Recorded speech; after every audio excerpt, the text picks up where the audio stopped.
Il est 6h19, notre tour de table. Tout le monde est prêt, toute l'équipe est là. Mathieu Rouault, Nicolas Sarkozy se lâche. Que lui arrive-t-il? Il se lâche sur tout et sur tout le monde. Confidence recueillie par la journaliste Anna Cabana, qu'on connaît bien ici, journaliste politique au point. Bien sûr.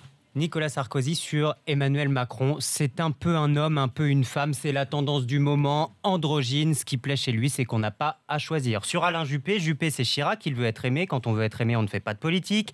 Nathalie Kosciusko-Morizet, c'est un grand gâchis. François Fillon n'a pas d'idée, pas d'originalité. François Baroin a beaucoup de talent pour quelqu'un qui ne travaille pas. Voilà. Vous êtes content, Baroin. Tout ce que pense Je croyais qu'il se préparait à le soutenir. Cela dit, ça commence par un compliment.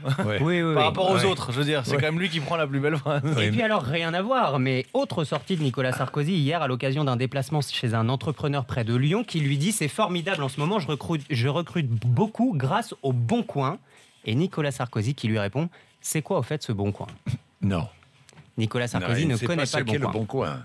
Bon, Nadine Morano, qui sera mon invitée tout à l'heure, 8h35, 9h, se compare au maire de Londres. Elle y était cette semaine pour rencontrer les expatriés français. Elle a tenu un meeting, gros succès. Il y a à peu près 20 personnes qui ont suivi ce meeting. Et voilà ce qu'elle dit en parlant du nouveau maire de Londres, Sadiq Khan, musulman, fils d'immigrés pakistanais. J'ai plutôt un parcours à l'identique de votre nouveau maire qui vient d'être élu, puisque lui, son père était chauffeur de bus, moi, mon père conduisait des camions. Vous voyez, donc je fais partie de ceux qui appartiennent à cette méritocratie de s'être fait un peu tout seul. Voilà. Grosse comparaison. Bon, ton père est chauffeur de bus, le mien était chauffeur poids lourd. Les piétons qui regardent leur téléphone en marche sont des dangers publics, Charles Magnien. 15% des piétons parisiens traversent n'importe comment, en tout cas les yeux rivés sur leur smartphone. Étude européenne, même constat, Amsterdam, Berlin, Bruxelles, 17% en moyenne en Europe des piétons traversent. C'est totalement vrai. Et au volant, maintenant, en ville, il faut faire très très attention parce que, en plus, avec le téléphone, traverse n'importe où, n'importe comment sans faire justement, attention. on stigmatise souvent les conducteurs qui téléphonent au volant, mais les piétons sont aussi dangereux. Bien sûr. Parle de smombi, contraction de smartphone et de zombies, car ils marchent comme des zombies, les yeux rivés sur leur téléphone. Rappelons que les piétons sont impliqués dans 19% des accidents mortels. En Allemagne, on a même lancé des feux de signalisation avec des rappels au sol. Le feu vert ou le feu rouge piéton est par terre, comme ça on le voit quand on a les yeux rivés sur son téléphone. Bravo Charles Magnien. La police arrête un dealer aux États-Unis et demande aux clients du dealer de cesser de lui téléphoner. Oui, ça se passe à Alliance, dans l'Ohio, où la police était ravie d'avoir mis la main sur Steve, un gros dealer du coin. Sauf que une fois le Steve en garde à vue, une fois son téléphone entre les mains, les policiers s'amusent à remonter dans le téléphone la liste des clients, des fournisseurs, les numéros appelés, les textos envoyés.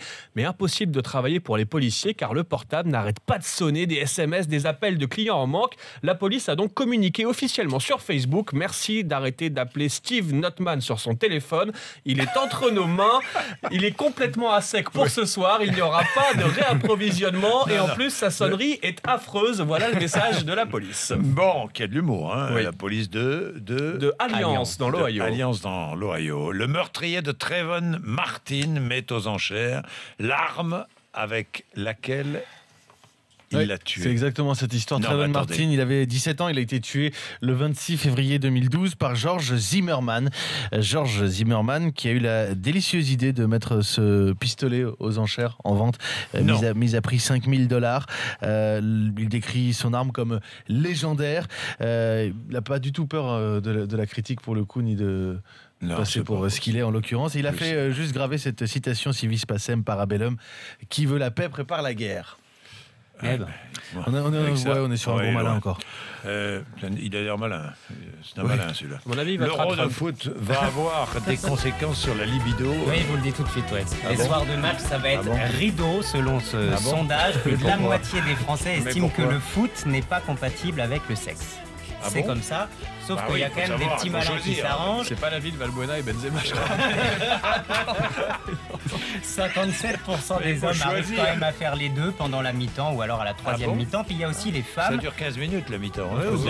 Il y a des rapides. Il y a aussi les femmes à qui ça donne des idées de regarder le match de foot. 27% d'entre elles fantasment sur les joueurs. 2% vont même jusqu'à y penser pendant l'amour. Et puis elles ont leur préféré.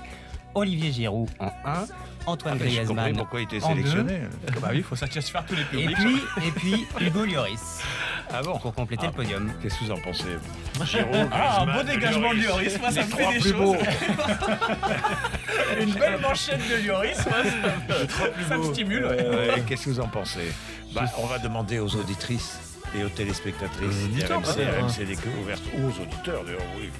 J'aime bien C'est que Varane. je fais du sexisme. Ah, Varane. Ah, ouais. Pas mal. Je Élégant, miserais bien élégant. Il est moins connu, c'est élégant. pour ça aussi qu'il ressort moins dans le Bel film. homme, hein. Ouais. Il est moins connu un Mais peu justement. en France. Oui, Justement, bien sûr. justement, il est Faut miser mystérieux. dessus. Bon, il est 6h30, vous êtes sur RMC.